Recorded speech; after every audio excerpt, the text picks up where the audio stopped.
Bom, boa tarde a todos.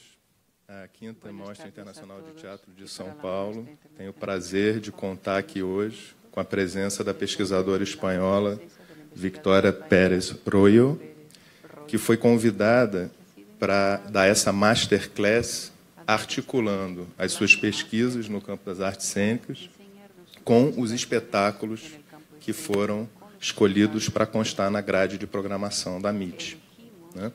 A Victoria é professora de Estética e Teoria das Artes na Universidade de Saragoça e é co-diretora do mestrado em Práticas Cênicas e Cultura Visual, numa parceria entre a Universidade de Castilla-La Mancha e instituições culturais de Madrid, notadamente o Museu Reina Sofia.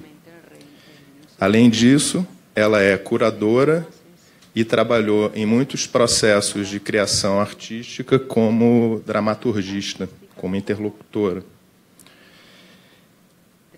Como o Oscar Cornago, que já esteve aqui na MIT, e o José Sanches, que também já esteve aqui na MIT, a Victoria colabora numa rede de artistas e pesquisadores chamada Artea. Eles têm uma plataforma na internet que é arte-a.org. E ela tem também diversas publicações. Eu não vou elencar aqui todos os livros da Victoria, mas vou falar os títulos dos dois últimos, que são Cuerpo, Escena e Política, de 2016, com Diego Aguillot, e Dirty Room, de 2017, com Juan Domingues. Então, eu vou passar a palavra à Victoria, lembrando que quem estiver assistindo essa masterclass pela internet, ou seja, pelo site da MIT ou pelo Facebook, pode fazer perguntas que a Victoria poderá respondê-las também. Tá? Então, obrigado pela presença, Victoria.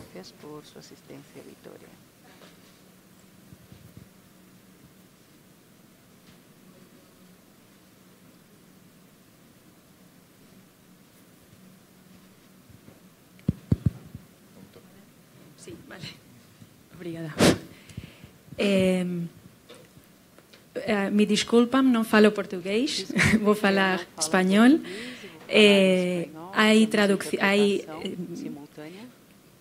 Por fortuna hay traducción y nos podemos comprender bien. Muchas gracias, Patrick, por la presentación. Obrigada, Patrick, pela apresentação que você fez. Obrigada também, Luciana e Daniele, que são as pessoas que me convidaram para estar aqui hoje. Quero agradecer muito a Maria Fernanda, que me invitou a dar un laboratorio, un taller que hemos estado compartiendo estos 3 días atrás. Muchas gracias a João, que está con toda la producción, con una ayuda inestimable. Muchas gracias a Eliana también en su trabajo. Bueno, hay mucha gente que ha hecho posible que yo esté aquí hoy y se lo quiero agradecer porque verdaderamente estoy muy contenta de poder estar aquí. Estoy disfrutando mucho del festival y estoy muy contenta de poder compartir aquí mis investigaciones con ustedes, con vosotros y vosotras. Y entrar en una discusión sobre ellas. Pienso que además será fácil entrar en una discusión sobre ellas porque la invitación que me hicieron Luciana y Daniele fue una invitación muy interesante. Lo que me propusieron fue no hablar en realidad hablar de teatro contemporáneo, pero no en términos abstractos, sino pensar desde mis investigaciones de cuerpo, escena y política, pensar desde mis investigaciones las piezas de programación que se programan en el festival. De modo que lo que voy a hacer va a ser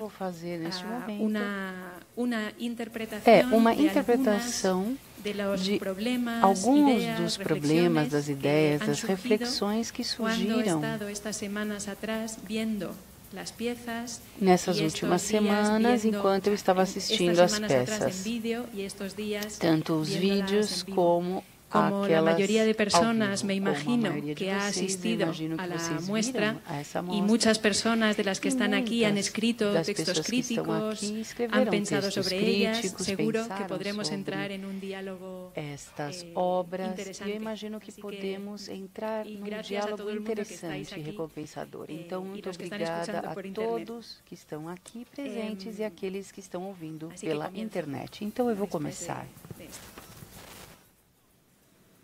Mi forma de habitar el cuerpo, la mía, pero pienso que es común, mi ser cuerpo no coincide exactamente con la imagen que yo veo en el espejo de mí. Cuando digo esto, no me refiero a la cuestión de si me identifico o no con esa figura visual porque soy más vieja, ¿no? Sino me refiero a la certeza física de que mi ser cuerpo, mi habitar el cuerpo que tengo, pocas veces respeta los límites que la imagen del espejo muestra. No siempre mi sensación de ser cuerpo, no siempre está contenida dentro de esos contornos, dentro de esos límites. Los cuerpos viajan fuera de sí constantemente. Los cuerpos se proyectan sobre otros cuerpos, cuerpos humanos o no.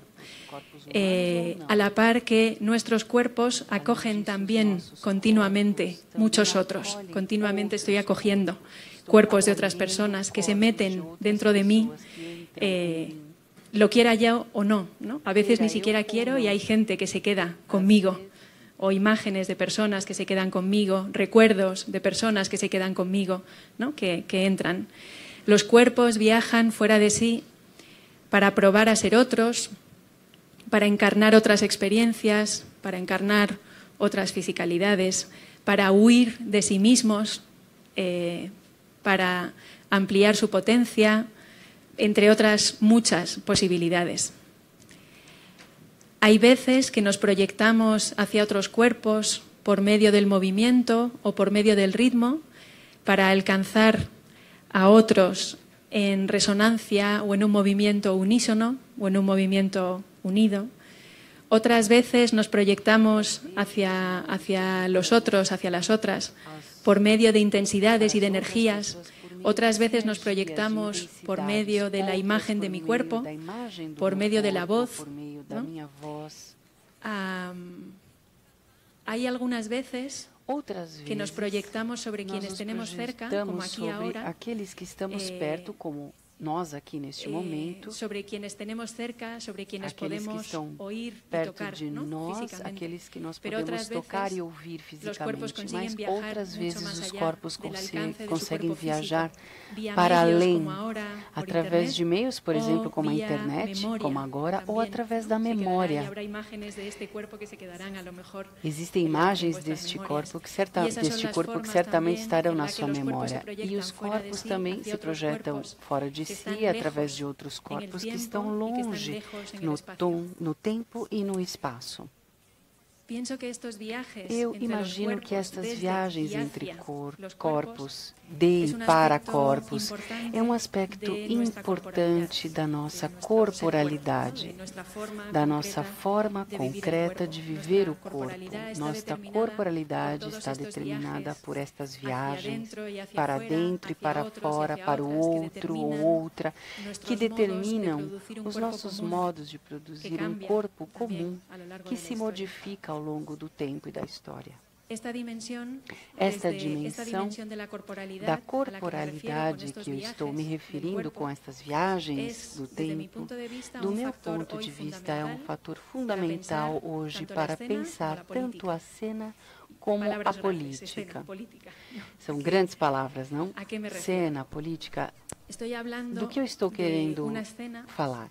Estou falando de uma cena e eu imagino que esta ideia de corporalidade, essa dimensão da corporalidade, pode ser útil para pensar uma cena e artes cênicas nas quais cada vez mais está presente a decisão ética que envolve representar outras pessoas. Hoje em dia existe uma consciência bastante clara da dificuldade e dos problemas que pressupõem falar em nome de outras pessoas, atuar em nome de outros, colocar-se no lugar de outra pessoa, transmitir as suas experiências e o seu sentir. Somos conscientes dos perigos e da dificuldade que é substituir a presença de alguém e calibrar de forma precisa a potência que o meu corpo vai conferir àqueles outros corpos ao qual eu me remeto. O risco, a consciência do risco de substituí-los, de utilizar a potência desses corpos em seu próprio benefício, e isto vai buscar maneiras alternativas de evocar estes corpos na cena, no palco e fazer este corpo comum com outros. Um dos ex-combatentes da peça Campo Minado, Jackson, expressa de forma muito clara num determinado momento quando ele fala: por que eu digo eu em vez de nós? Que direito tenho eu de colocar-me aqui e falar de todos aqueles que foram para a guerra? Então ele fala diretamente deste problema tematizado nesta peça. Eu acho que esta dimensão da corporalidade, das viagens, de ir para o corpo como uma forma de formar um corpo comum e considerando como acontecem essas viagens a partir de fragmentos de corpos, de pegadas, de corpos que estão próximos ou longe, isso permite esta dimensão da corporalidade, permite estudar muitas das formas que são trabalhadas hoje ao evocar outros corpos. Além de simplesmente falar em seu nome durante algum tempo. Isso é com relação à cena, ao palco. Isso também tem a ver com a corporalidade, que pode ser interessante ao falar de política. Quando eu digo política, eu não estou me referindo, obviamente, a um conceito simplificado de política, que se refiram simplesmente às discussões e decisões que são tomadas nos congressos, nos parlamentos, nos lobbies. Nem me refiro a uma política entendida como transformação social, de uma perspectiva ou como uma teoria escapista de transformação, que entende que só existe política quando existe resistência, revolução ou tomada de poder. Não. Quando eu falo de política, é um âmbito mais presente e invisível na nossa vida cotidiana, que são as políticas do fazer, do habitar, de tocar as multidões, o que o filósofo italiano Antonio Negri chama de vir o mundo de cada um de nós. Como fazemos das nossas práticas, como com ela construímos o mundo, desde uma biopolítica que pode ser uma montagem de forças em concatenação entre as singularidades de forças, de intelectos, de formas de fazer, de corpos. Esse é o tipo de política que eu estou querendo dizer. E também me interessa, através deste conceito, da dimensão da corporalidade que eu estou querendo dizer, seria uma análise política da nossa situação que não implique simplesmente a denúncia das formas de sujeição ou subjetivação, ser sujeito no mundo contemporâneo, estar sujeito ou sujeita a determinadas formas e disciplinas, mas que se preocupa principalmente em uma aposta afirmativa. E a proposta afirmativa é na expressão, em espanhol, uma expressão que pode soar estranha, mas seria como fazer ou produzir um nós. Eu acho que em português seria algo como podemos dizer a gente. como eu posso dizer nós ou a gente e não simplesmente eu. Eu acho que seria uma boa tradução para isso. E bom, como nós podemos dizer a gente ou nós, eu estudei em diferentes âmbitos, em vários lugares. O que me preocupa aqui é como podemos dizer nós num plano no qual talvez tenhamos que abordar um nós que não cabe nesta sala. Não é um nós que vai além do tempo e do espaço. E como é possível fazer isso sem renunciar à nossa singularidade, ao que nos faz ser eu nos nossos corpos? Porque eu acho que nestas viagens para outros corpos e os nossos corpos, em um aspecto mais abstrato, para um país, uma instituição, para o mais concreto, onde eu posso me identificar ou posso ir caminho de alguma outra pessoa, é um dos lugares onde a democracia é jogada. Depois eu vou especificar a que estou me referindo, e há uma menção que é maravilhosa, que é de um filósofo espanhol, Santiago Albarrico. É uma menção do seu último ensaio, e ele diz o seguinte: a democracia não tem bandeira, nem passaporte, nem um prato típico, nenhuma língua que nomeia a nossa montanha e o nosso mar. A democracia não tem sequer um time de futebol. Não é fácil produzir uma identidade democrática de tal forma que um corpo, quando nós perguntamos a ele pela sua condição, em vez de responder eu sou espanhol ou eu sou de Cáceres, ele vai afirmar e vai dizer um sou, somos. Esse passo do sou para o somos, sem mais conteúdo do que essa universalidade per se, é muito difícil. É a citação de Santiago Albarrico, que é algo maravilhoso. É essa coisa que me preocupa, o fato de ser algo mais amplo, desse somos. A maior parte das pessoas que estamos aqui, estamos trabalhando no âmbito das artes cênicas, e nós sabemos que essa fuga pronominal, como Santiago menciona, do eu para o nós, esse trânsito, essa passagem, aqui é onde os corpos têm um papel fundamental. Como é que nós podemos sentir fisicamente esse ser nós? E, para isso, nós, a verdade é que dedicamos pouca atenção ao longo das nossas histórias. O corpo sempre foi, nós já sabemos, o outro da política. O corpo foi o que nós tínhamos que deixar para trás, o que nós tínhamos que deixar para fora para entrar no âmbito da política. O corpo foi desconhecido ou desconsiderado de forma privada, foi sempre o que foi deixado de lado. E essa ideia de estudar o corpo no que se refere a artes cênicas e à política é exatamente o que eu tenho feito nos últimos anos. Hoje eu vou trabalhar isso de uma perspectiva diferente, vocês vão ver. De qualquer forma, também temos a reivindicação também. Me parece interessante pensar nesse aspecto do corpo, nesse âmbito dos problemas que eu comentei. Quando falamos das artes cênicas, nós temos uma consciência de como isso funciona, e nós desenvolvemos muitas técnicas. Nós temos muito trabalho já desenvolvido sobre esse eu sou ou nós somos, já por várias questões, pela a questão da representação, pelo teatro, que é sempre uma reunião de pessoas. Por muitas razões, nós já temos muitas técnicas, muitas práticas, muito conhecimento sobre isso. Eu acredito que esse conhecimento pode ser muito útil para pensar sobre esses aspectos das políticas que foram desconsiderados parcialmente.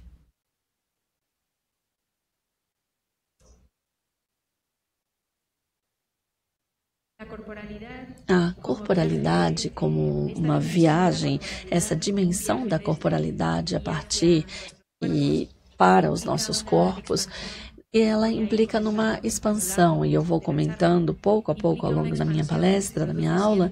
É uma expansão que ocorre sempre de uma forma fragmentada e descontínua. Nós podemos articular um corpo comum, mas poucas vezes sustentado ao longo do tempo. E às vezes esse corpo comum acaba ecoando no presente. Podemos construí-lo aqui e agora. Às vezes esse corpo comum é fabricado ao longo do tempo, como acontece em algumas das peças apresentadas aqui no festival. Às vezes, esse corpo comum é fabricado através de gestos, vozes, às vezes através de imagens, às vezes através de ritmos, às vezes através de movimentos, às vezes através da palavra, mas quase sempre, graças à grande qualidade da imaginação, é que isso acontece. Essa seria a minha introdução. Esse é o campo de trabalho, essa é a pergunta que eu coloco à mesa, e esse é o ponto de vista que eu assumi para poder pensar com todos vocês sobre as peças que nós temos visto ao longo do festival.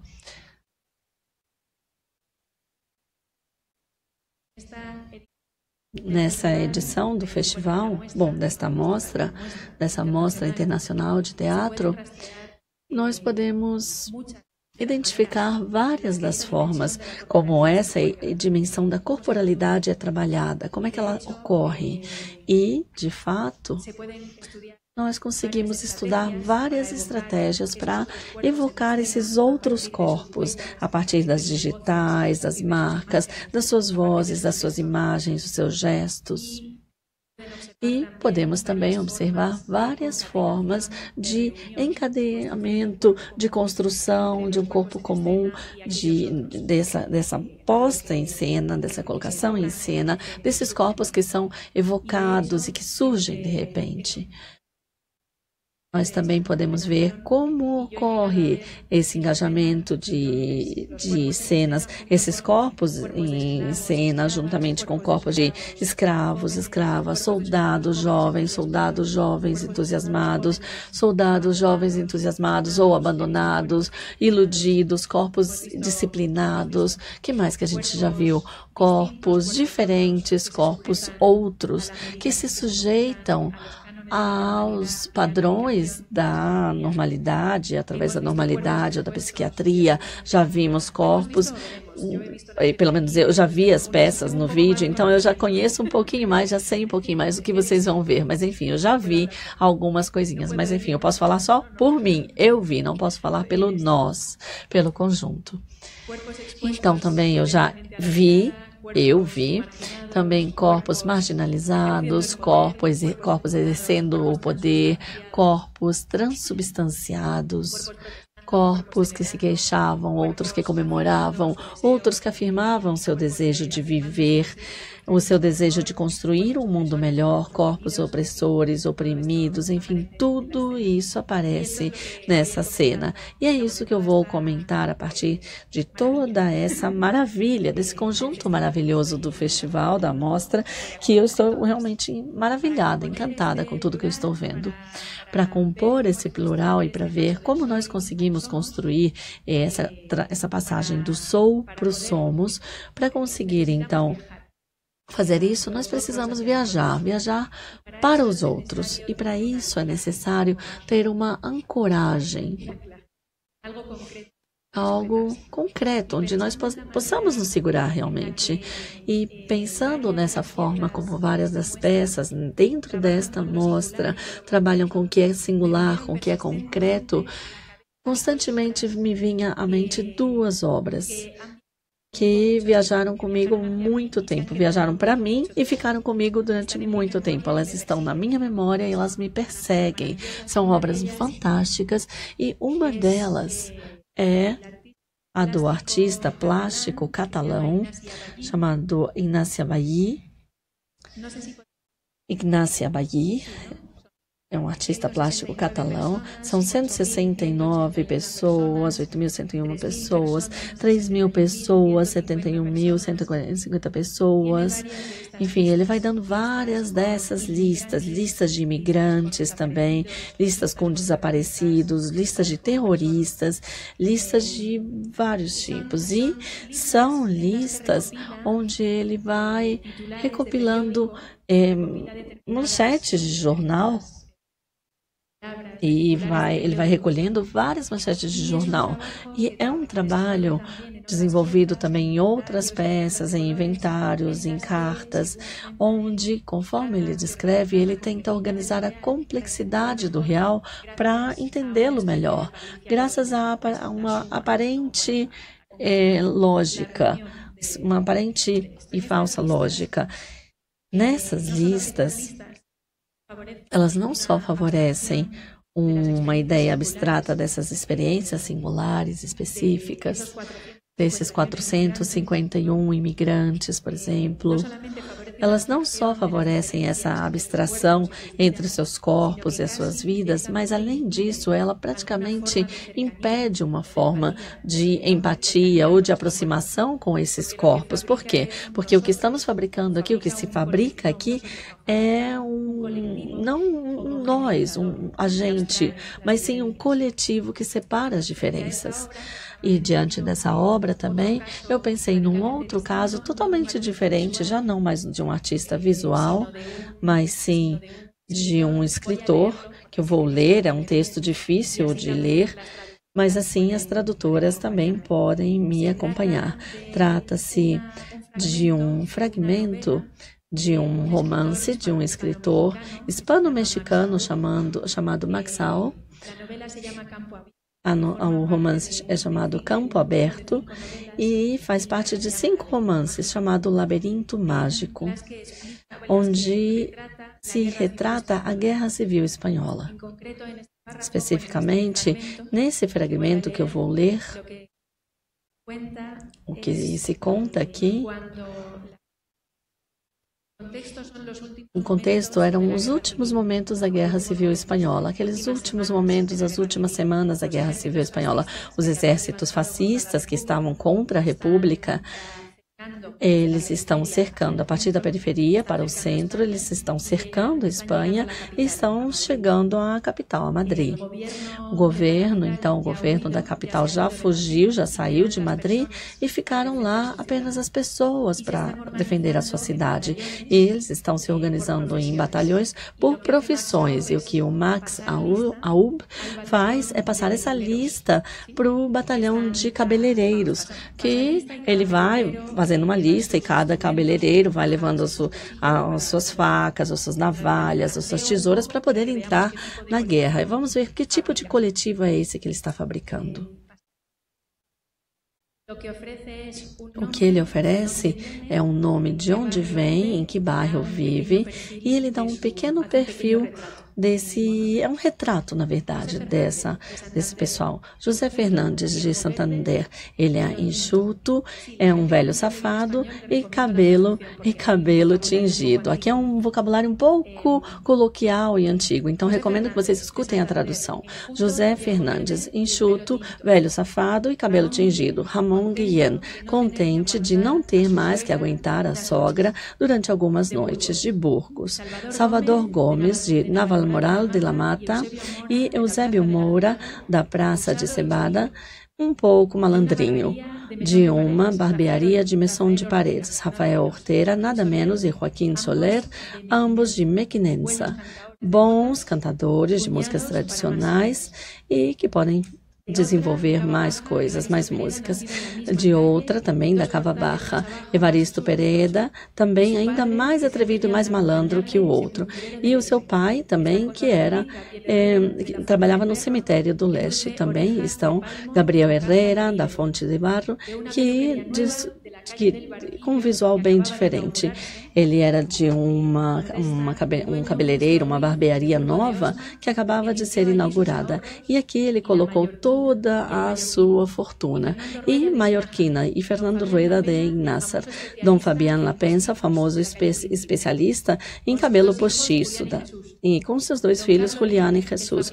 Dom Carlos Guias, o fabricante de outras perucas também, bem feliz nos amores e sortudo no jogo. A loteria permitiu que ele virasse patrão, mas ele continuava sendo do movimento de trabalhadores. José Tarjenta, especialista em presilhas e arcos também, mas com uma voz muito potente.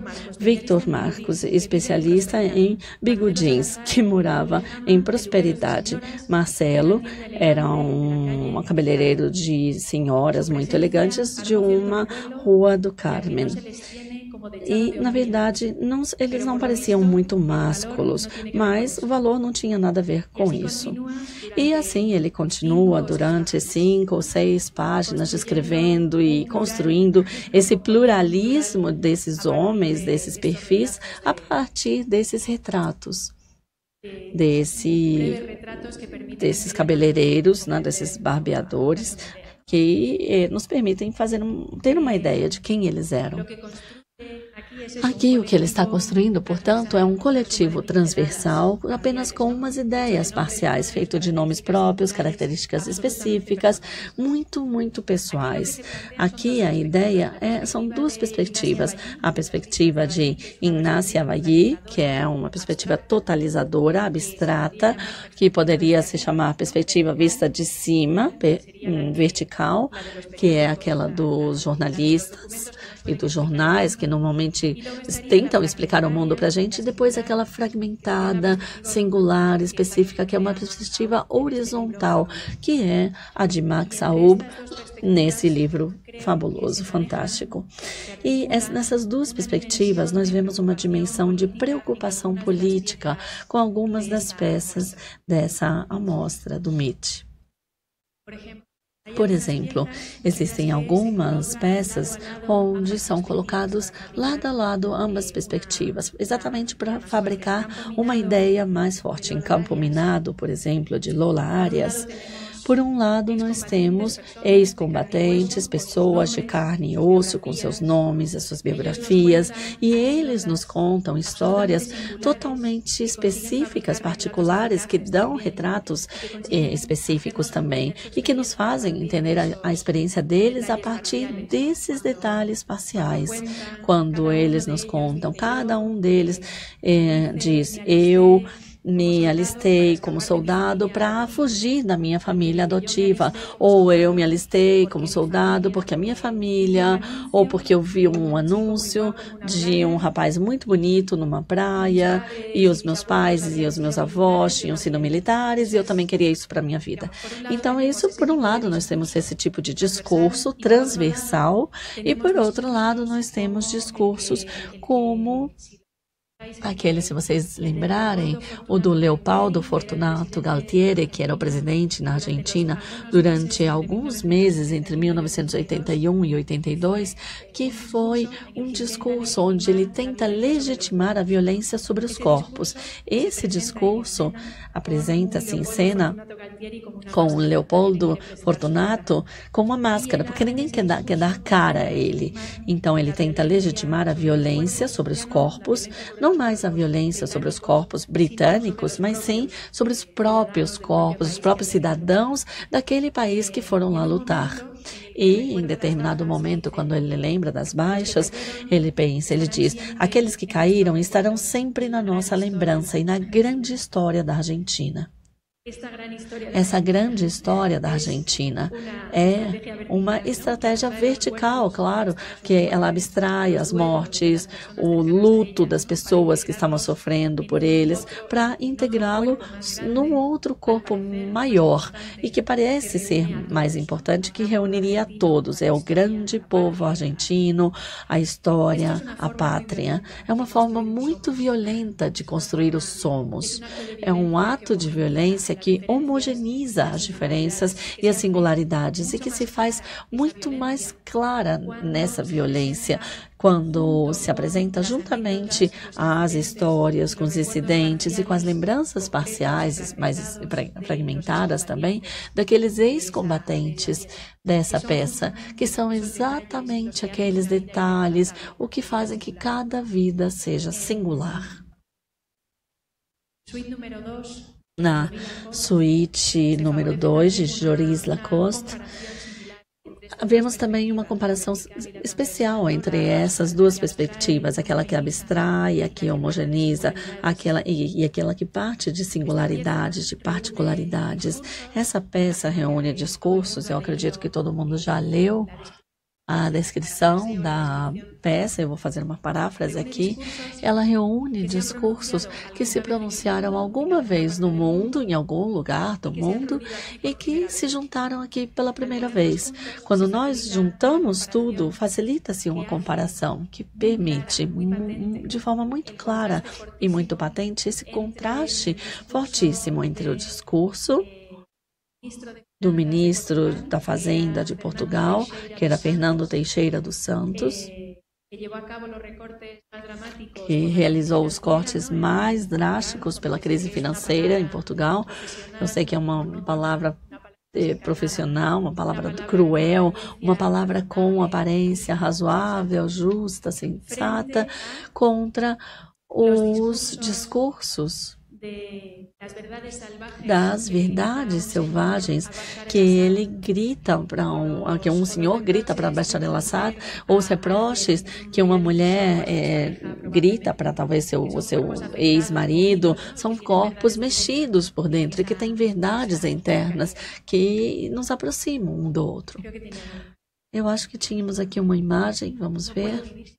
Eu não posso viver mais sem você. Diante de Eduardo Teixeira. Essa contraposição entre essas duas perspectivas, a mais abstrata e a mais pessoal de cada corpo, eu acho que revela também algo fundamental, ou uma preocupação que eu imagino que estes artistas têm em função das peças que eu vi. E existe uma vontade de recuperar a particularidade destes corpos concretos e suas experiências, uma vontade de afirmar o singular, o incomensurável, o não assimilável, o desigual, o não traduzível em cifras.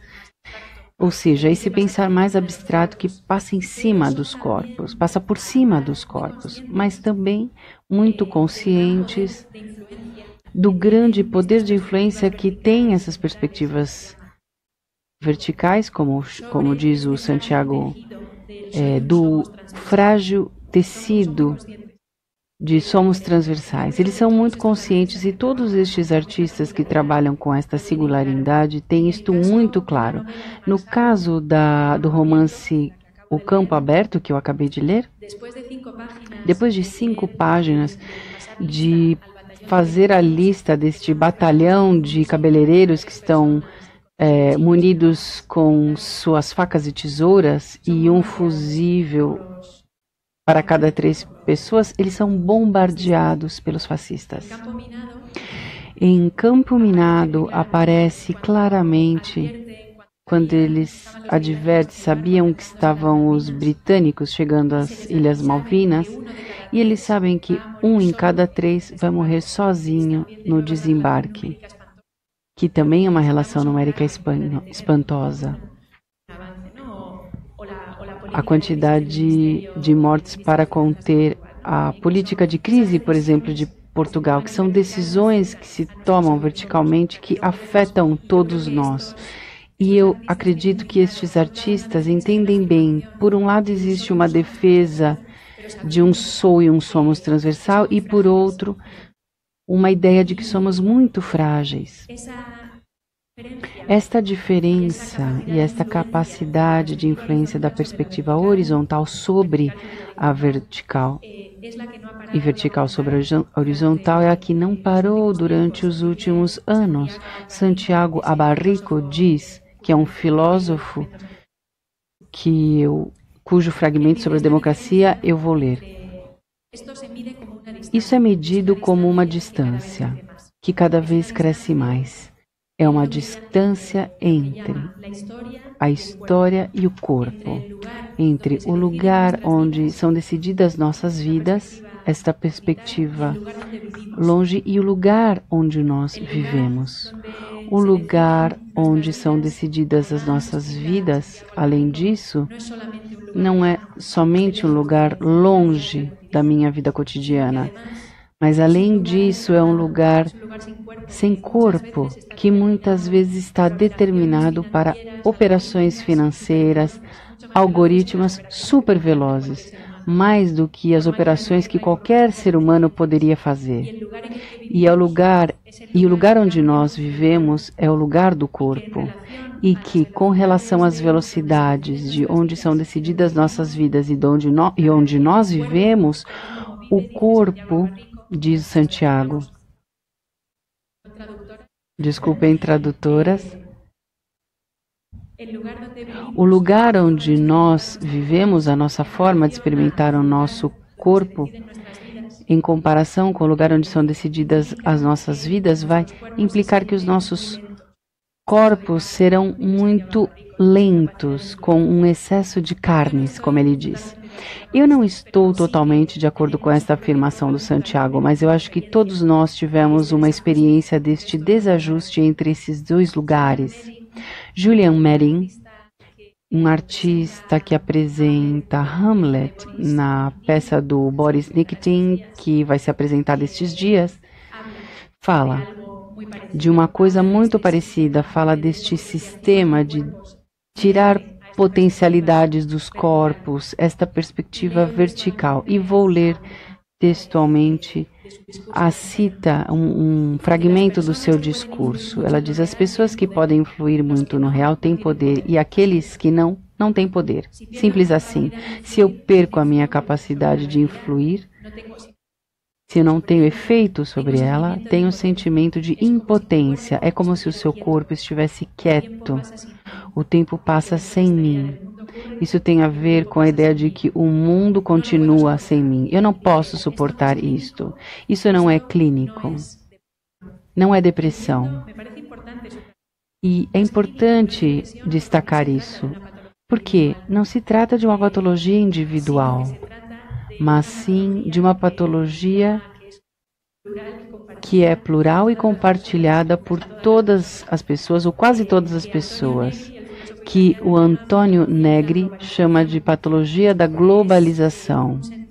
É um sentir generalizado de impotência determinado por essa distância crescente entre o lugar dos nossos corpos e o lugar onde os corpos são decididos. E por meio da sua composição e da forma como eles organizam, fica patente a necessidade de uma política humanista que é se aproximar, na medida do possível, estes dois lugares, diminuir essa distância.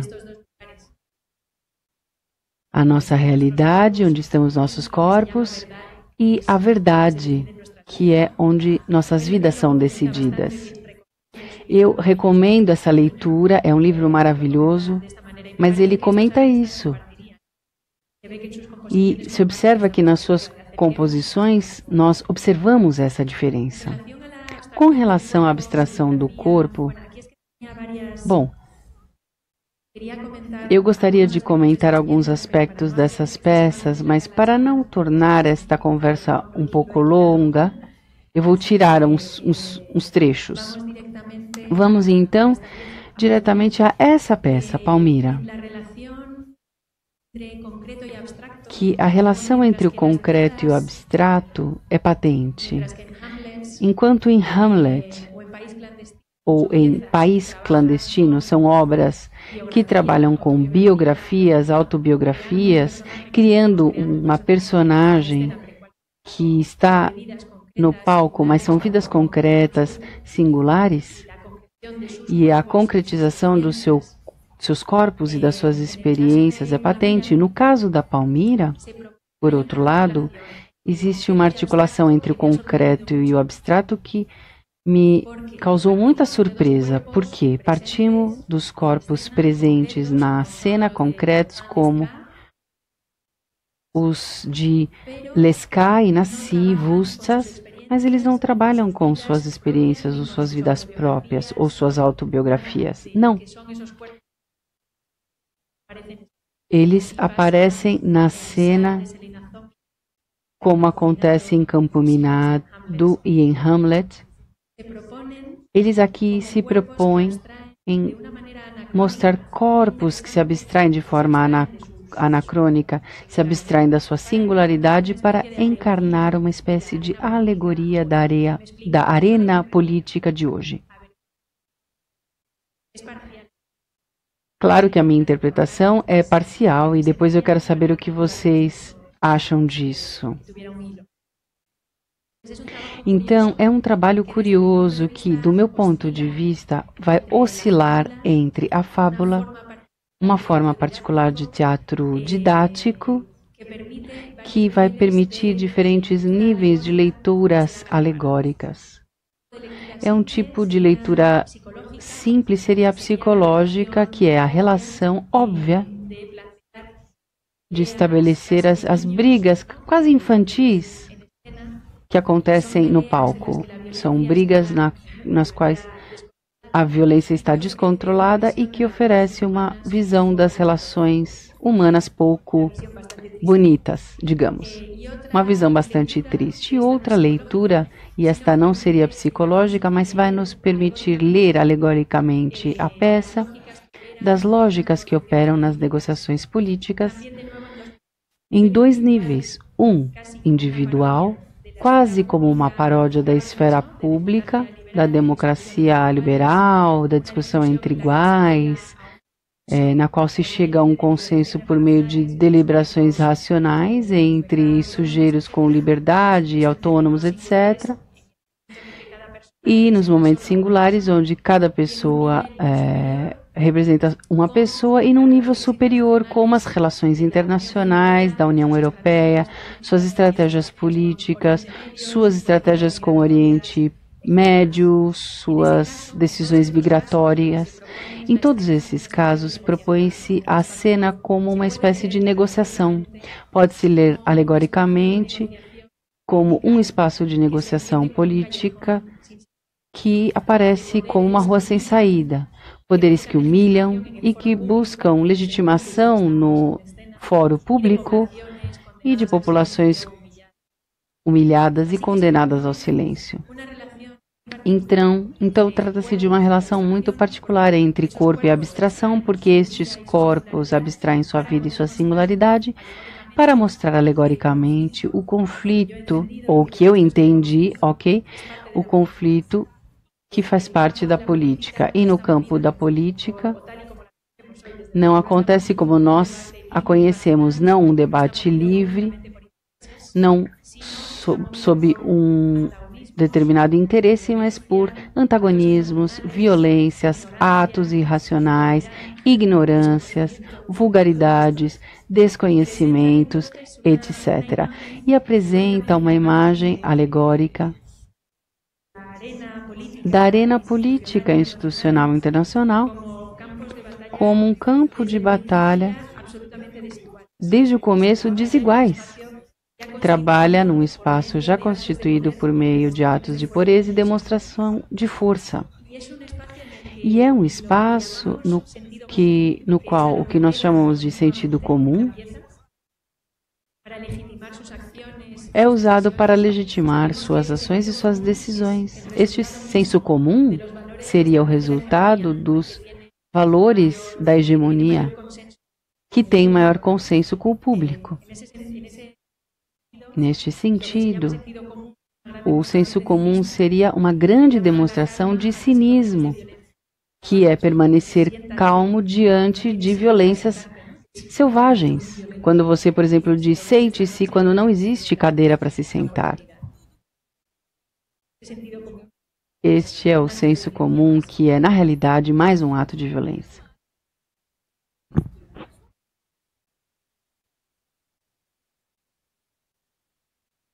¿Estamos bem? Que são 2 horas, tenho um curso um pouco largo. Não quero... Temos só 2 horas e o discurso é um pouco longo.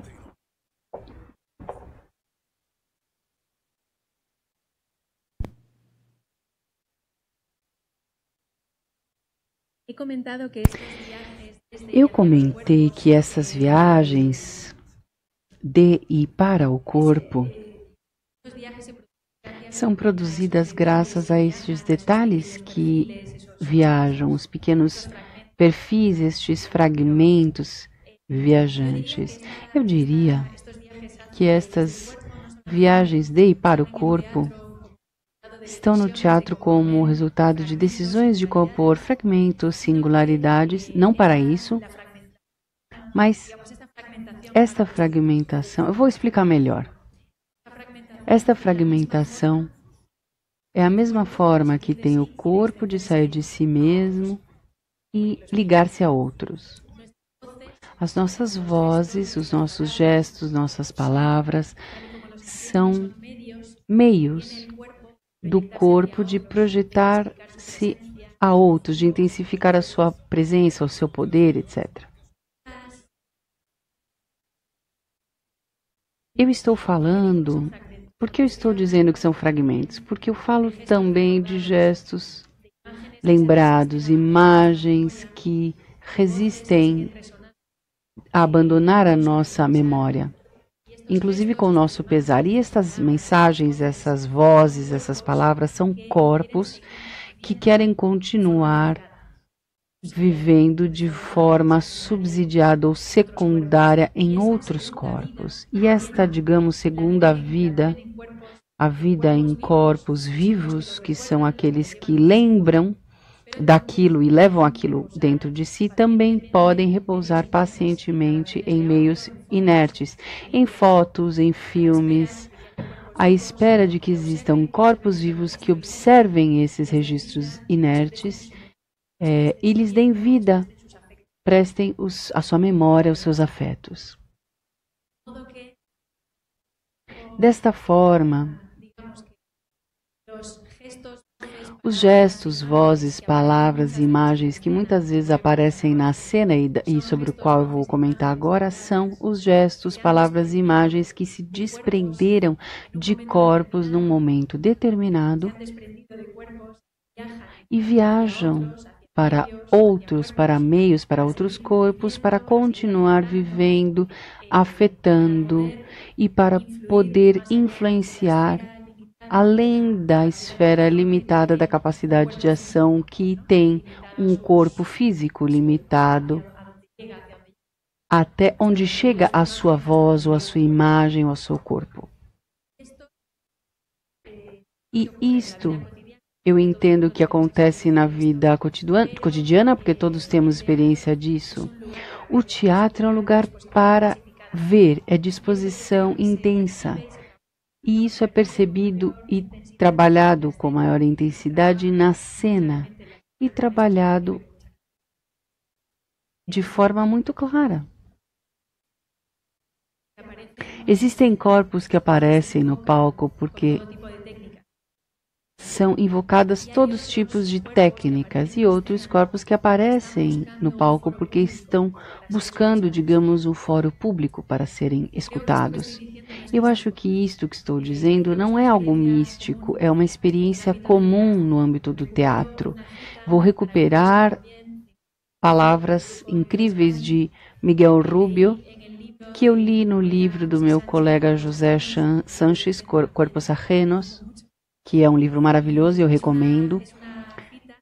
Uma citação de Miguel Rubio, um diretor de teatro, que recuperava testemunhos reais de vítimas de povos andinos cujos discursos haviam sido sistematicamente silenciados. Cito, falando do processo de criação, ele diz: se os nossos atores procuravam outro corpo dentro do seu corpo, se normalmente os atores estavam buscando como fabricar outros corpos a partir do seu próprio, desta vez tiveram que emprestar seu corpo, porque nas nossas cenas apareceram coisas buscando o seu próprio corpo. Assim, os nossos atores que haviam tido como centro a presença tiveram que trabalhar a ausência em si mesmos para evocar os corpos dos ausentes. O que eu adoro nesta citação é que na nossa cena irromperam presenças buscando o seu próprio corpo. Isso tem a ver com as pegadas, ou as imagens ou os gestos, estão buscando outros corpos para continuar vivendo. E o que Miguel Rubio reconhece aqui não é um trabalho sobre a fabricação de corpos através de técnicas autorais, mas um trabalho novo que era um exercício de deixar que outros habitassem os seus próprios corpos. Tiveram que aprender a esvaziar seus corpos para funcionar como médiums de outros. E isso requer, do meu ponto de vista, outra perspectiva para pensar as artes cênicas que não trabalham com técnicas autorais, mas não de fabricação de corpos, e sim atender às formas como as pegadas de outros corpos buscam a sua expressão no meu. Eu sou o meio pelo qual essas pegadas vivem e passam. A partir desta perspectiva, eu pensei também nas peças que eu vi na amostra.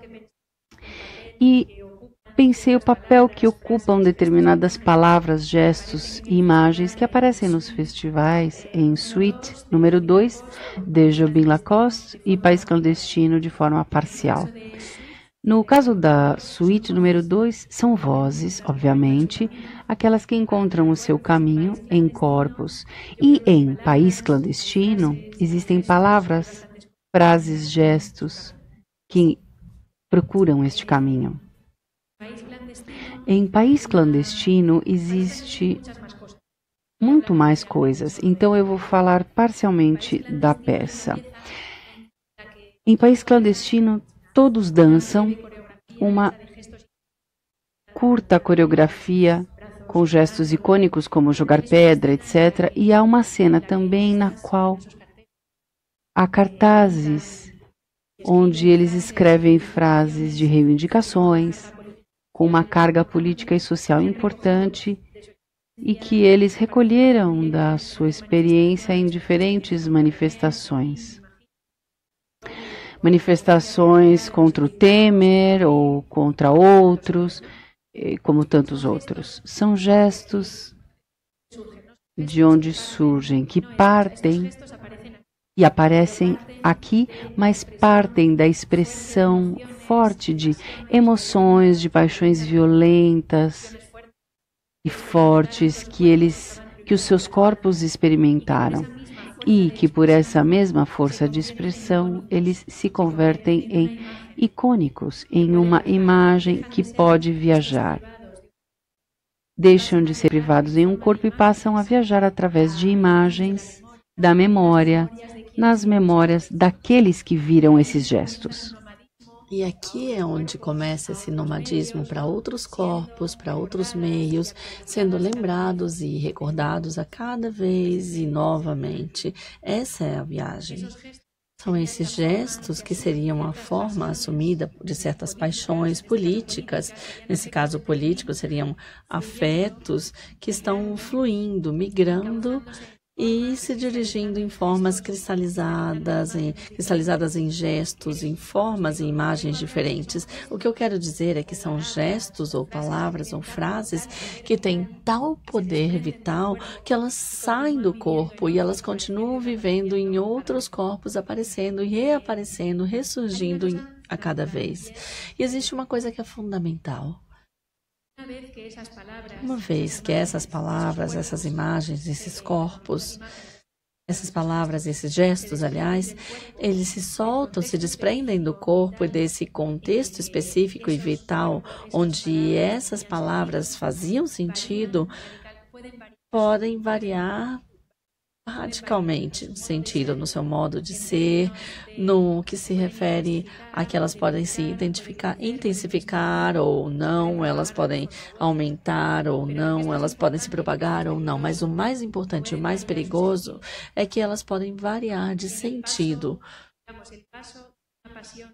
Na passagem de uma paixão para um gesto ou para uma imagem, nessa passagem, há uma formulação desse gesto, cada vez que ele é atualizado, esse gesto é atualizado ou uma imagem é atualizada, a ética que está por trás, que está contida, ela pode se investir.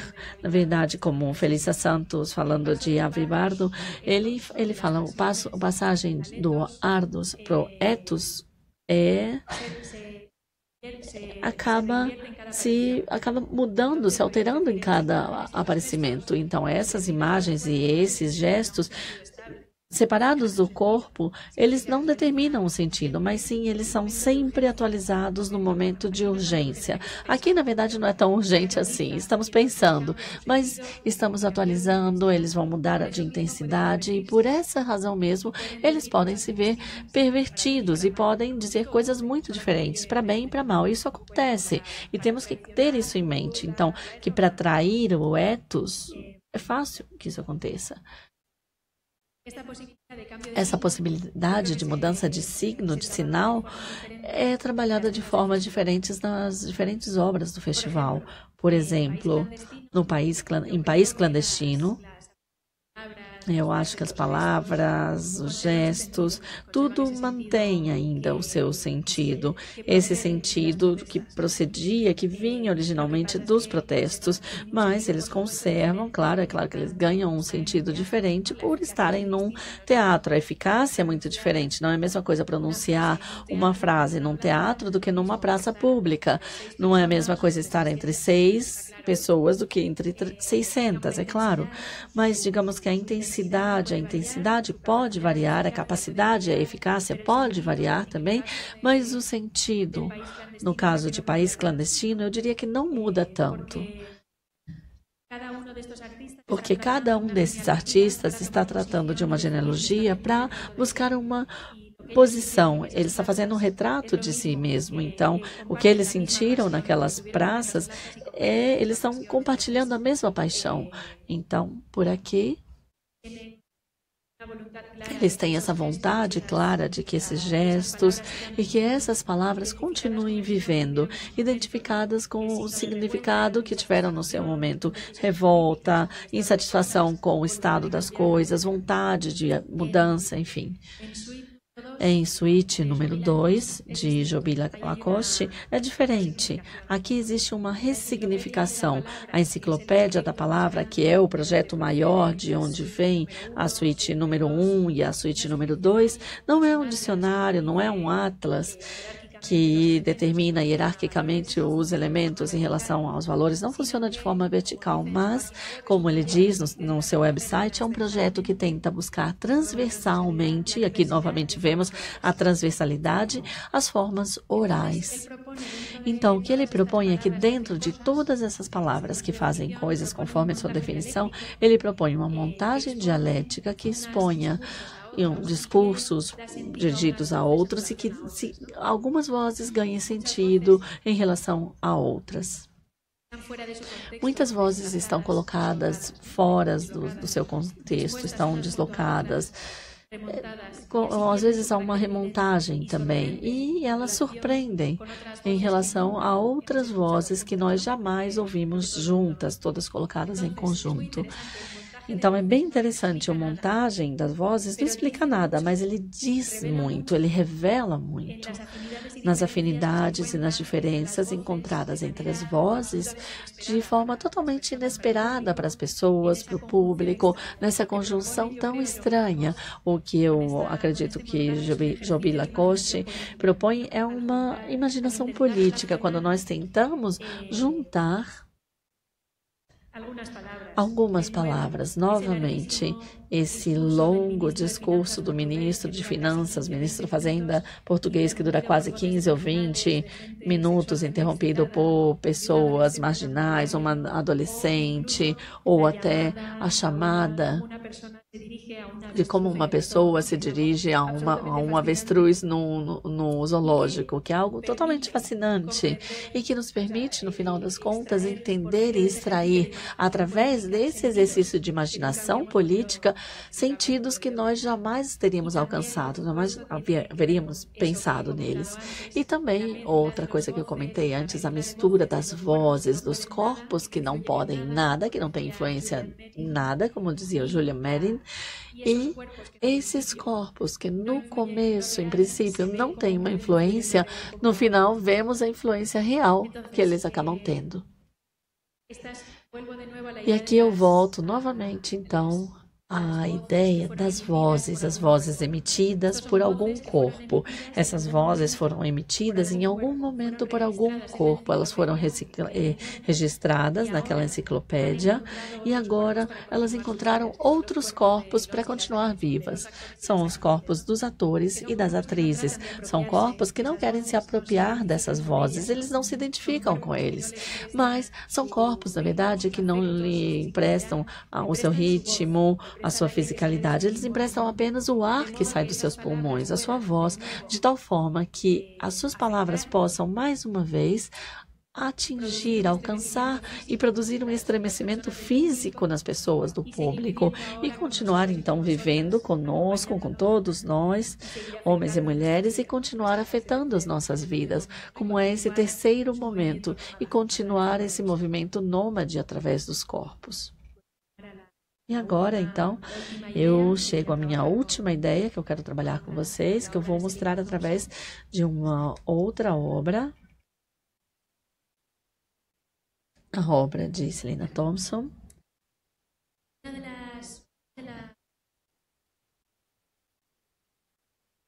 Um dos lugares onde residem esses fragmentos liberados do corpo é basicamente nas nossas memórias. E essas memórias, elas podem ser ativadas de diferentes formas. Podem ser ativadas, por exemplo, indo até, revisitando aqueles lugares, nos colocando novamente naquelas situações. E para ter acesso a essas lembranças, uma estratégia comum nos últimos anos, tanto na cena documentária ou no cinema documental também, é a transposição de corpos. E é isso que acontece em Campo Minado. Não é a melhor foto, mas eu não tive acesso ao vídeo no último instante. Então, eu acredito que todos nós, como nós já vimos a peça, uma das muitas estratégias usadas para recuperar essa estratégia dessa memória dos ex-combatentes era fazer exercícios e ginásticas, exercícios daquela época, para recuperar exatamente aquela memória de uma experiência traumática que havia sido oculta,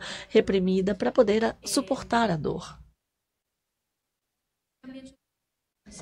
Assim também acontece em Sal, de Selena Thompson. Ela faz, da mesma forma que em Campo Minado, os ex-combatentes, ao longo das suas vidas, eles voltaram para as Malvinas, para voltar e pensar, muito bem, eu vou para o mesmo lugar para recuperar a minha memória. E a Selena Thompson também faz isso, revisita os mesmos lugares para recuperar, resgatar essa memória. Mas a memória não é uma memória individual. Essa memória, o que ela quer recuperar é uma memória que ela está buscando uma outra coisa. Ela está buscando recuperar... Bom, como é que eu vou explicar? Ela não vai para as Malvinas, ela não é uma ex-combatente, mas o que ela faz é ir até os lugares geográficos reais. Ela viaja de barco para Gana, ela vai para o Porto de Mina, ela vai para Jamaica. E o que ela faz? É atravessar o Atlântico para a Europa, para a África, América, e seguindo esses caminhos que o barco fazia, que os navios faziam, durante exatamente a mesma trajetória durante todos aqueles africanos fizeram, aqueles africanos que foram vendidos, escravizados ou afogados, enfim. O que ela faz não é recuperar uma memória individual, familiar, mas sim recuperar uma memória daqueles marginalizados, a população marginalizada negra dos primeiros momentos da nossa globalização, que é uma memória silenciada pelas raízes sangrentas do nosso primeiro mundo globalizado. O que ela faz em cena é uma descrição, um relato dessa viagem. os soldados, os ex-combatentes das Malvinas, eles vão para a ilha e recuperam a sua própria memória. Agora, essa memória está muito mais imediatamente vinculada a seus corpos. Agora, ela não tem essa memória. É a primeira vez que ela está atravessando o Atlântico. Ela não tem essa memória, mas para isso, ela tem imaginação. E aí é que a imaginação serve como sendo uma poderosa fonte, uma poderosíssima fonte entre corpos, como uma faculdade fundamental de empoderamento hoje e como uma via fundamental para refazer uma história feita de ruínas, de violência, de ruptura, que é a história que ela quer trabalhar. Ela vai descrevendo, me desculpem se eu estou estragando a peça, contando o final, se eu estou sendo spoiler. Excuse me, Celina, realmente, me perdoes. Mas podemos ver de outros pontos de vista, mas esse foi o que me interessou. Claro que provavelmente a obra é muito mais rica do que isso, mas enfim, é o meu ponto de vista. Então, essa viagem, ela explica que é uma viagem frustrante, difícil. Ela explica aquela violência calada quando ela vai para Gana, como o colega a abandona. Ela explica acontecimentos dramáticos da própria família, que ela acaba perdendo porque ela está viajando. Quando ela chega na Jamaica, ela se sente como turista, e eram as suas origens. Então, é uma viagem difícil. Buscar essas raízes é complicado para ela, porque os lugares e as viagens per se não são capazes de desencadear essa memória coletiva que vai lhe permitir se vincular, se juntar de uma forma intergeracional com as outras vítimas, simplesmente pela pele negra. Então, tudo é resolvido no momento, que é um momento de epifania, de transformação, que me fascinou. É uma noite de tormenta, uma tempestade no oceano, onde ela sente a chamada daqueles afogados nas profundezas do oceano. E ela consegue se transformar. Ela não explica isso claramente, com detalhe, mas se entende que é uma transubstanciação. O corpo dela que se une a outros corpos, aquele corpo que é meio pedra, meio cal, meio sal. Nesse momento ela consegue entender, ganhar todas essas forças daqueles que morreram afogados naquela viagem transatlântica. Isso poderia ser fantasia, poderia ser literatura, mas vamos pensar que isso aconteceu, que isso realmente, como ela conta, eu confio no que ela está me contando, eu tenho certeza. Talvez os corpos possam ser algo de alquimia e eles possam se transubstanciar, talvez nós possamos mergulhar nas profundezas do oceano, talvez a gente possa se conectar com corpos de séculos atrás e estar em dois lugares diferentes, no convés do barco, mas também no fundo do oceano. E talvez esses corpos possam me dar força para enfrentar essas lutas de hoje também. Talvez esses corpos consigam fazer isso comigo. E se eles podem, é porque nós temos poderes sobrenaturais, porque existe a magia, ou porque nós temos uma imaginação poderosa. Tanto faz, não importa. A questão é que nós podemos fazer isso, ou conseguimos fazer isso. Porque já há algum tempo, a partir do século XVII, parece que a gente já não consegue mais fazer tanto isso. E esse terreno da imaginação tão fértil, tão poderosa, magia ou imaginação, o nome que vocês quiserem dar, eu acredito que é um dos terrenos mais potentes de recuperação do corpo hoje. Eu vou explicar isso. É uma das vias que começa a afirmar a Celina Thompson, que ela se afirma também em País Clandestino, e que são formas de buscar conceitos de um corpo comum, ou alternativas, ou práticas de vivência, alternativas mais além da compreensão tradicional, ocidental, como o nosso corpo de um aqui e agora, nesse momento. Eu vou explicar isso um pouquinho com Silvia Federici, a pesquisadora feminista, que ela explica como existe um momento crucial no desenvolvimento do capitalismo, onde confluem a organização do Estado, a igreja e a burguesia, juntamente com a filosofia de Descartes, a teoria de Hobbes também, e a teoria mercantilista, e que todas se juntam nesse disciplinamento do corpo. Tudo isso para transformar os poderes, anular os poderes e potencialidade do indivíduo e transformar esses poderes apenas em força de trabalho, corpos submissos e obedientes para aquele calendário de trabalho capitalista. Ou seja, o corpo é uma máquina que gera rendimentos. Então, ela explica isso, é a expropriação da terra, dos bens comuns. O segundo passo é explicado por Friedrich, é a expropriação dos corpos. Ou seja, ela vai explicando que todas essas disciplinas e poderes, eles se juntam para criar uma concepção do corpo sobre o qual nós poderíamos ter, sobre o que se pode ter maior controle. Ou seja, há 2 pontos de vista. Ela diz a erradicação da magia e a perseguição das bruxas no século XVII, a eliminação totalmente dos poderes dos nossos corpos. Isso acontece através de 2 vias: disciplina do corpo individual, para um maior rendimento individual. E ela diz, como poderiam os novos empresários impor hábitos repetitivos de segunda a sábado para um proletariado ancorado, vinculado nessa crença de que temos dias de sorte e dias de azar, dias onde nós podemos viajar e outros dias onde nós não podemos sequer sair de casa, dias bons para se casar e alguns dias onde qualquer iniciativa deve ser prudentemente evitada. Ou seja, um corpo que acredita na magia não é um corpo que vai trabalhar de segunda a sábado todos os dias, 8 horas padronizadas. É um disciplinamento desse corpo individual. Por outro lado, ela fala também do disciplinamento do corpo coletivo também, para um governo mais eficaz da população.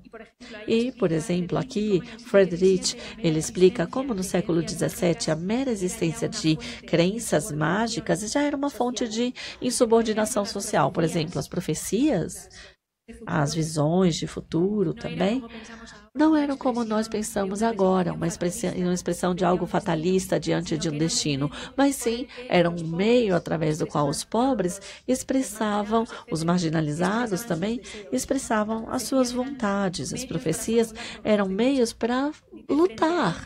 E diante disso, a profecia foi substituída pelo cálculo de probabilidades, que é exatamente, aqui se diz, somente podemos antecipar o futuro se supõe-se que há uma regularidade e uma imutabilidade do sistema. Ou seja, se ninguém fizer nenhuma revolução, podemos fazer previsões. É o que explica Friedrich, é bem claro aqui. Então, com relação a esse disciplinamento do corpo que chegou até o momento e que influiu na nossa filosofia, a concepção do corpo e esse corpo que nós vivemos, entende-se que uma das reivindicações do corpo hoje anula os seus poderes. É uma recuperação dos poderes do corpo, poder sair de si, de ser outras coisas, de ser pedra, ser sal, ser animal, ser de outro e de outras, projetá-lo fora de si, de sentir afiliações impensáveis no nosso regime epistemológico atual, de sentir que o meu eu não coincide apenas com a imagem visual que eu vejo no espelho, mas que o meu eu se expande além de mim, a outros corpos, a coisas, a pessoas, a animais, e que essas são formas de transcendências básicas da transcendência humana, mas que foram erradicadas no século XVII com a fabricação destes corpos disciplinados para o trabalho capitalista e o governo absolutista. Celina Thompson não é a única. Dentro do festival existe um momento que vai remeter à mesma questão.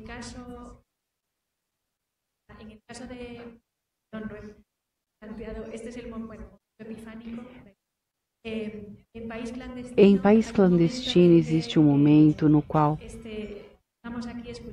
nós estamos aqui escutando uma gravação. Esse é o Jorge Alberto Eiro. Eles explicam por que é que eles têm os nomes que têm. Então eles pedem aos seus pais que expliquem como surgiu este nome que foram batizados.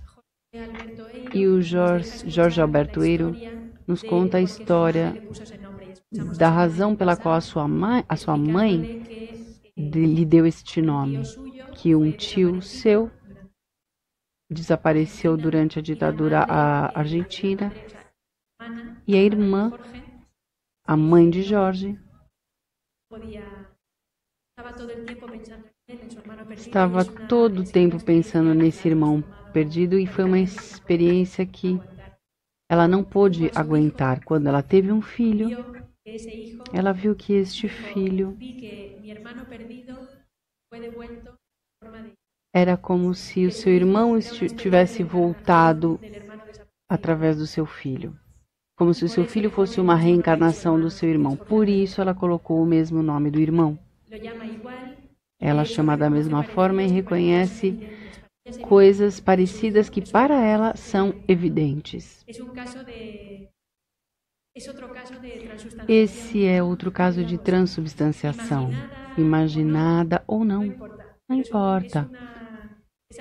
Mas é algo que serve para diminuir a dor e manter um corpo com ilusão,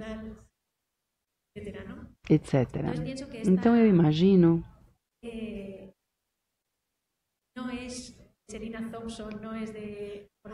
que não seria da mãe de Jorge Alberto, seria uma condição, da condição imaginativa humana que vai além do seu corpo e que confia de forma irracional na transcendência dos corpos, além dos corpos. E por que isso? Eu entendo que num estado de vulnerabilidade ou de marginalidade, como a descrita por Thompson, não existe, você não encontra um lugar próprio nem em Birmingham, nem na Jamaica. Você busca alianças e não encontra estas alianças nessas culturas. Então, num estado de marginalidade, no presente, é possível encontrar companheiros e companheiras graças à anacronia, ao salto anacrônico. E esta anacronia organiza um sou e um somos com outros enterrados, marginalizados no passado, ou seja, organiza concatenações, conexões com um passado oculto e reprimido, mas também com ilusões e desejos e utopias de futuro, de futuras gerações. E nesta identificação anacrônica, ou neste sou e somos, eu acho que existe um grande potencial de empoderamento. E é o que a gente sente normalmente nos protestos. Susan Leigh Foster, pesquisadora de dança e coreografia nos Estados Unidos, escreve num texto, Coreografias do Protesto, testemunho desta capacidade mágica ou imaginativa, desta capacidade de reconectar com memórias de corpos do passado. Então, existe uma citação de um dos assistentes dos protestos contra o encontro em Seattle de 1999 e diz: nós sentimos um poder nos nossos corpos que até então nós desconhecíamos. Quem pode dizer em que lugar, em que hora começou este movimento? Mas entre os gases e as balas, recordamos, naqueles momentos foi revelada a nossa história.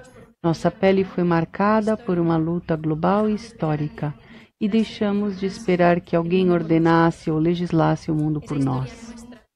Essa história nossa não é nossa das pessoas que participaram da manifestação, mas nossa de diferentes manifestações que guardam memórias de outras.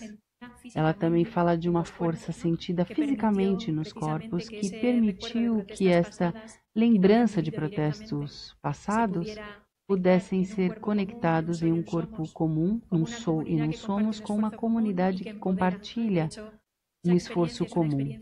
Essa experiência de júbilo, de poder, de capacidade. E eu entendo que essa é uma experiência corpórea e não se deve esquecer. Uma experiência mais dentro de outros movimentos de e para corpos que constituem a nossa experiência corporal, que podem produzir, fazer e fazer crescer a corporalidade de dissidentes, corpos comuns, além da nossa individualização, da nossa experiência individualista contemporânea.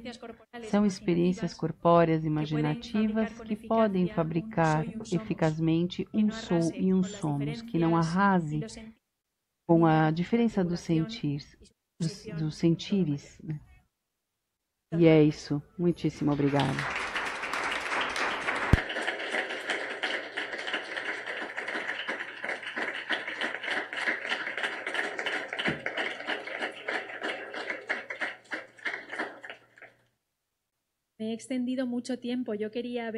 Eu falei demais, eu queria ter terminado a meia hora, mas obrigada pela paciência de todos e se houver perguntas, eu posso respondê-las agora. Obrigado. A ideia agora é que a gente tenha esse tempo para conversar com a Vitória. Se vocês tiverem alguma pergunta, algum comentário, o microfone está aberto.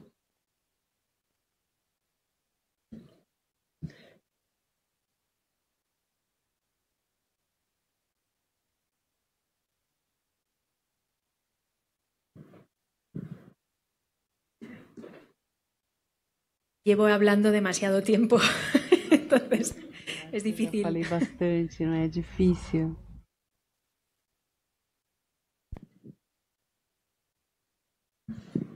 Olá. Quando você fala que é possível que algo corporal se desprenda do corpo, viaje e seja atualizado de outra forma por outro corpo, você trouxe um exemplo de uma imagem como iconográfica. Você trouxe o exemplo do País Clandestino, que as pessoas fazem aquela coreografia com os gestos e tal, e que atualiza, traz de novo aquele contexto. Aí eu queria que você trouxesse mais exemplos, assim, falasse um pouco mais sobre essa viagem, como que ela funciona.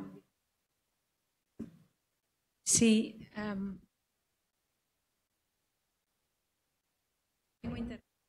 Eu estou sem internet.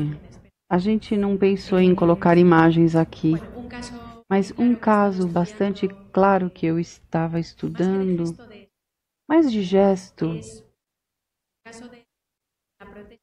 é o protesto do homem de pé, e disso eu falei no ano passado em Florianópolis, no Brasil, mas vocês já conhecem. Foi um caso que eu estudei há um tempo de um protesto do homem de pele que aconteceu em Getty em 2013, no último ciclo de protestos dentro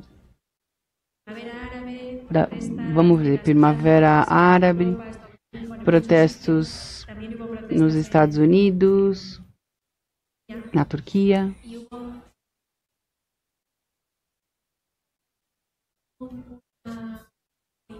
E houve um gesto icônico de um bailarino que era desconhecido até então.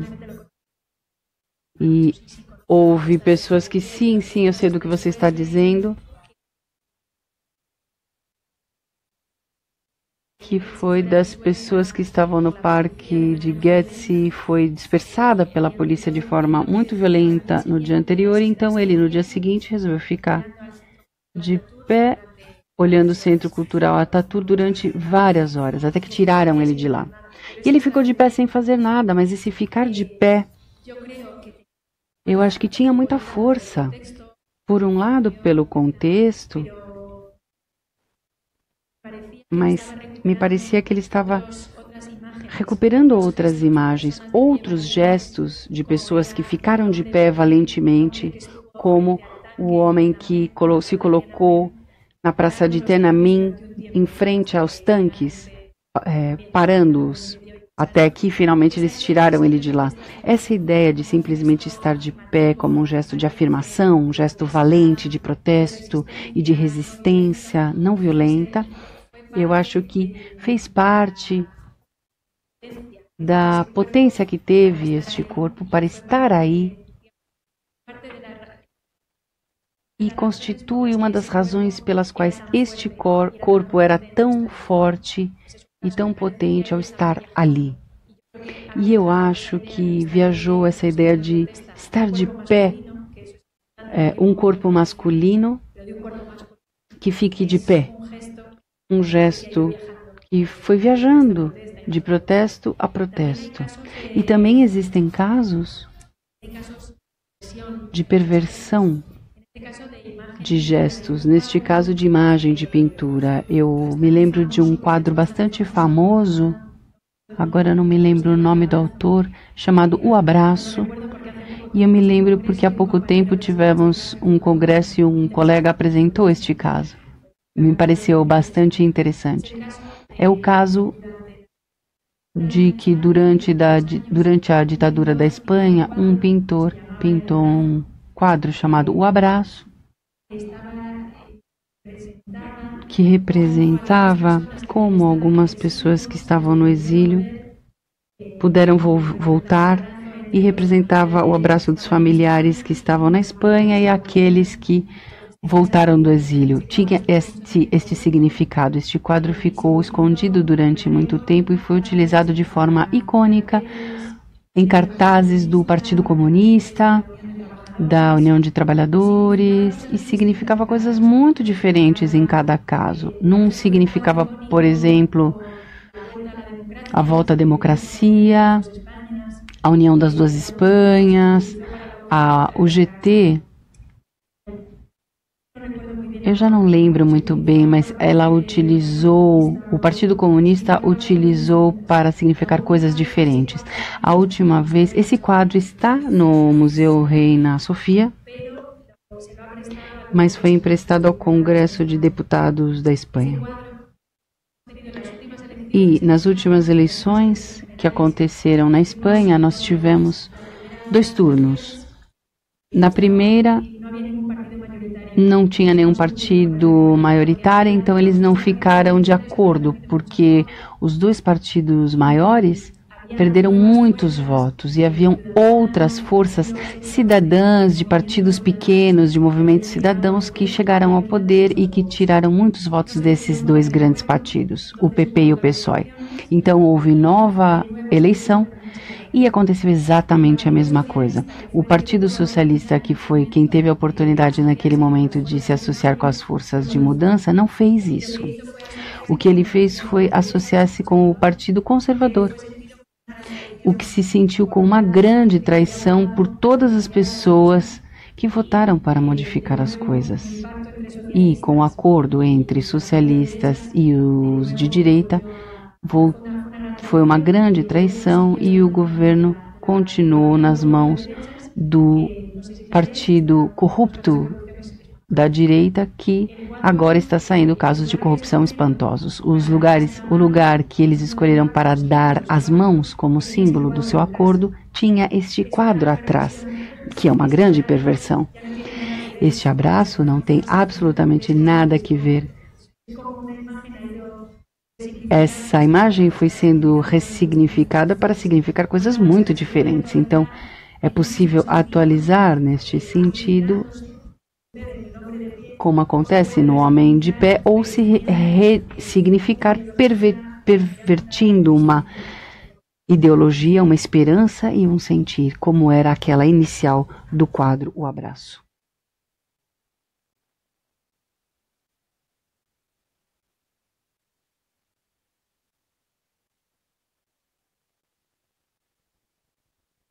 Eu vou tentar uma pergunta. Eu fiquei muito impressionado com uma coincidência, porque há muito tempo eu estou trabalhando com um texto que chama O Imortal, que é o primeiro conto do Aleph, do Jorge Luiz Borges, né? E o texto começa justamente com citações na Bíblia do rei Salomão: não há nada de novo sob o sol, e todo conhecimento não passa de recordação. É uma conversa longa. E o que acontece nesse conto é que ele vai mostrando como é que um soldado romano do século III, que se torna imortal depois de beber do rio cujas águas dão a imortalidade, descobre que essa imortalidade pessoal gera o apagamento da memória e o apagamento do interesse pela vida, né? Dando spoiler, ele encontra com Homero, que viveu para sempre pessoalmente e que esqueceu o grego, né?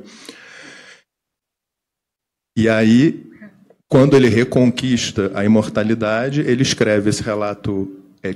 quando ele reconquista a mortalidade, 1500 anos depois de se tornar imortal, ele escreve um relato autobiográfico, e ao reler esse relato, ele vai se dando conta de como que as palavras dele, as experiências dele, são experiências de outros que vão se infiltrando no relato dele sem que ele se dê conta. E aí, porque o Borges é uma figura interessante, ele escreve um epílogo para a história com a crítica de um especialista chamado Naum Cordovero, que leu o relato e que descobriu várias outras interpolações, várias outras vozes de outros no relato que o próprio narrador não tinha descoberto. Então tem toda uma filosofia da imortalidade que o Borges resume mais ou menos com as seguintes palavras, né? Ele diz: acredito na imortalidade, não na imortalidade pessoal, mas na imortalidade cósmica. Para além da nossa morte física fica a nossa memória, para além da nossa memória ficam nossos atos, nossos gestos, nossas palavras, mesmo que nossos nomes sejam esquecidos. E aí, quando você vai dizer isso em cena, porque eu estava trabalhando esse texto para fazer uma performance, o grande problema no trabalho do ator é justamente como ativar essas palavras, se deixando atravessar por elas, trazendo experiências presentes e permanecendo aberto, né? Mas nessa abertura acontece esse perigo que você evocou na tua primeira resposta, né? Quer dizer, você perde um pouco o controle das ressignificações possíveis, né? Então, eu fico assim, só pensando como você estuda o corpo, né? Qual seria, talvez, o trabalho, a direção do trabalho do corpo, da voz, do gesto, não para controlar os possíveis efeitos, as possíveis influências, mas para tentar, de alguma forma, resistir às tendências totalitárias que também aparecem na reprodução de vozes de outros, né? Não sei se está... É só uma reflexão, né? Não, muitas gracias. Muito obrigada pela referência. Hoje mesmo, hoje à noite, eu já vou ler isso. Se eu li, a verdade é que eu não me lembrava do Borges. É verdade, ele é sempre uma fonte de inspiração. O Borges é maravilhoso mesmo. O que eu trabalhei nas artes cênicas e como nós fabricamos esse sou e somos, eu trabalhei a partir de diferentes perspectivas, a partir do corpo. Essa é a primeira vez aqui, hoje, estreando, que eu penso através dessa perspectiva transindividual histórica. Eu estava há algum tempo já pensando nisso e a Celina Thompson me deu essa oportunidade. Então eu ainda não tenho muito estruturada uma técnica a partir desse ponto de vista das transgerações. Eu ainda tenho que buscar, recordar mais, pesquisar mais e pensar como seria isso. Agora, o que eu já estudei mais claramente é como fazer um somos, como fabricar esse sou e somos em cena a partir de vários pontos de vista.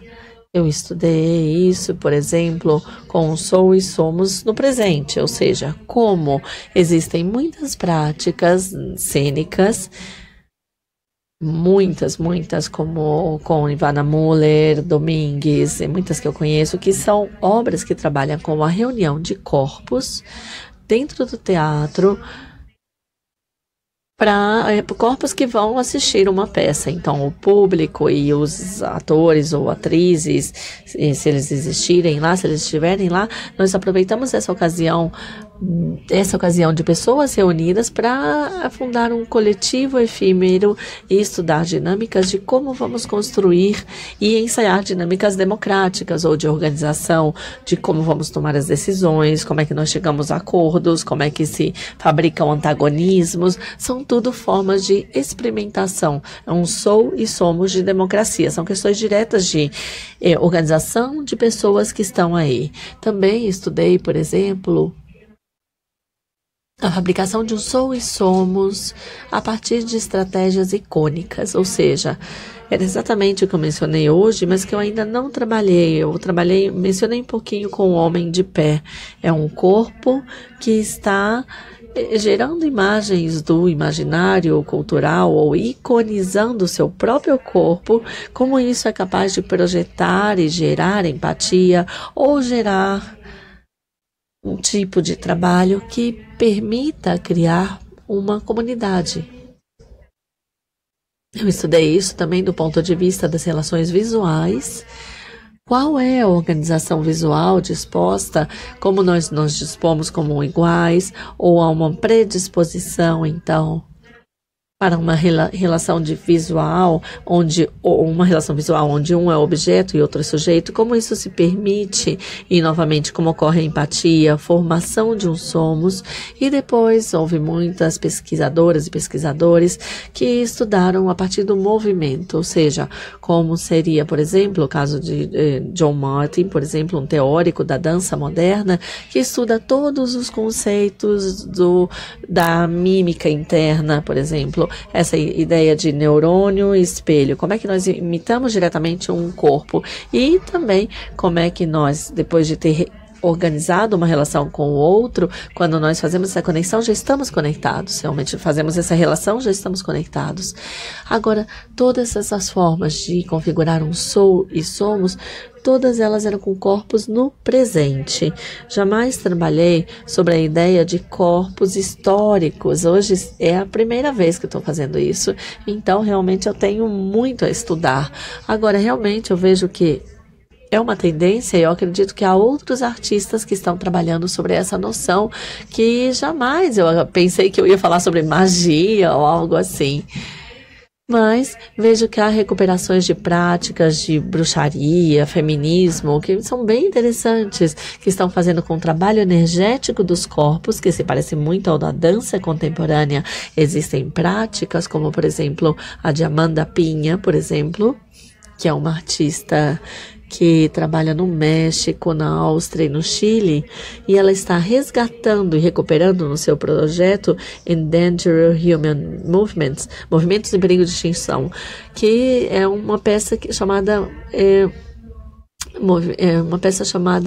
Movimentos em Extinção, e ela está recuperando danças que os etnógrafos do século XX chamavam de rituais, e ela acredita que podem ser uma alternativa ao nosso corpo comum. Nesse ritual existiria algo comum espiritual que a nossa epistemologia não permite ver, mas que sim poderia ser visto a partir de uma experiência corpórea.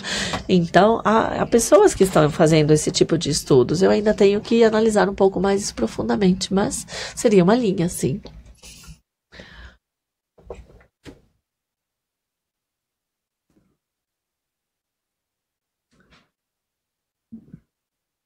Eu gostei muito que você mencionou agora dessas práticas do sou e somos. Como eu não tenho nenhuma atividade profissional com teatro, eu gosto de teatro como eu sou público, né? Eu vou ao teatro porque para mim é meu alimento. E eu me preocupo muito com como que vocês do teatro estão encarando o público. E sobre esse filósofo que você falou do sou e somos, e dessas práticas que você tem estudado, eu queria saber também se existe uma valorização do compromisso, da palavra compromisso, que é o seguinte: eu vejo hoje que o público vai ao teatro só como entretenimento. Mesmo muitos dos meus amigos e conhecidos que frequentam muito teatro, eu só consigo assistir uma média de 4, 5 peças por mês. Mas eu tenho amigos que vão, tipo, 4, 5 peças por semana, eles vão assistir. Só que, como fica uma quantidade muito grande, fica assim disperso, parece que eles vão ao teatro só para passar tempo, só para entretenimento, não tem assim um compromisso da presença e do raciocínio sobre o que está sendo levado no palco. E o que me interessou, isso que você falou do Sois Somos, nessa prática democrática. Eu queria saber se, por exemplo, lá na Espanha, vocês fazem espetáculo mais cedo, para quando terminar a peça, mais temprano, para quando terminar a encenação, as pessoas poderem continuar e conversar sobre aquilo que está sendo feito. Aqui em São Paulo, eu discordo muito que as peças comecem 9 horas e terminam tarde, e depois a gente tem que sair correndo porque o metrô tem horário, e não dá para conversar, e depois cada um vai embora e o negócio se dispersa. Então, essa palavra compromisso sumiu. Gracias por la pregunta. Obrigada pela pergunta e também obrigada aos outros que perguntaram antes também. Eu acredito, existem muitas formas de teatro, existem muitas práticas de teatro e existem práticas que estão preocupadas com essas questões de representação, onde o público não tem um papel fundamental de forma direta, clara, visível, palpável. E existem outras onde o público é a principal preocupação. Existem muitas formas de teatro. Em relação à pergunta feita sobre o compromisso, me vem agora à mente um projeto que eu segui durante muitos anos e que trabalha exatamente com isso. É um caso específico, mas é um exemplo, é um caso. Eu acho que o teatro na Espanha acontece aqui a mesma coisa. Tem muitos tipos de teatro: teatro de entretenimento, teatro infantil, teatro de bairro, teatro experimental. Temos muitos tipos de teatro. Eu acho que o interessante é que as pessoas encontrem aquele tipo de teatro que ela se interessa, que fala com ela. Existe uma multiplicidade e é bom que todos existam. É importante um dia a gente sair para se divertir e o outro dia ir para o teatro também para brigar com o próprio pensamento, as ideias e os próprios sentires também, porque eles acabam problematizando. É um teatro difícil, é bacana, é bonito que todos eles existam.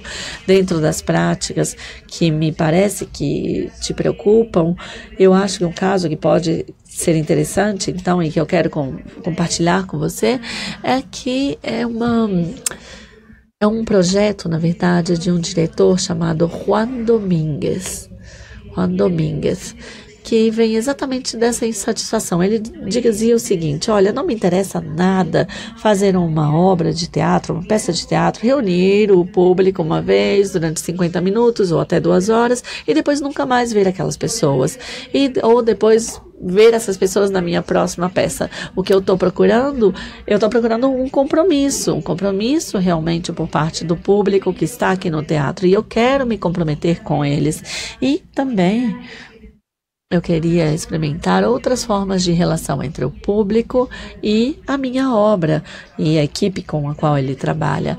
Então, esse autor, ele decidiu organizar um projeto chamado Clean Room, Espaço Limpo. É um espaço de laboratório que durou 6 anos e que funcionava como um formato de série.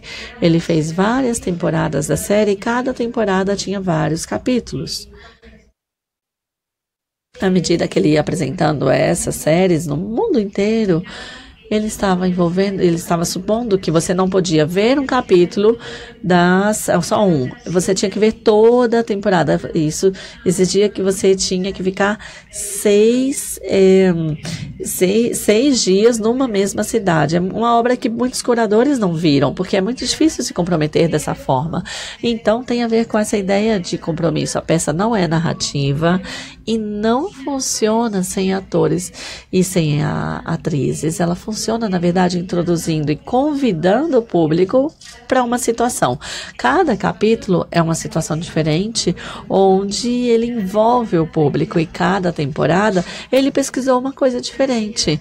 Uma dessas coisas foi como somos coletivamente, como é que nós tomamos decisões o que nós fazemos com essas decisões. Outra, ele trabalhou com a geração de um coletivo através da imaginação.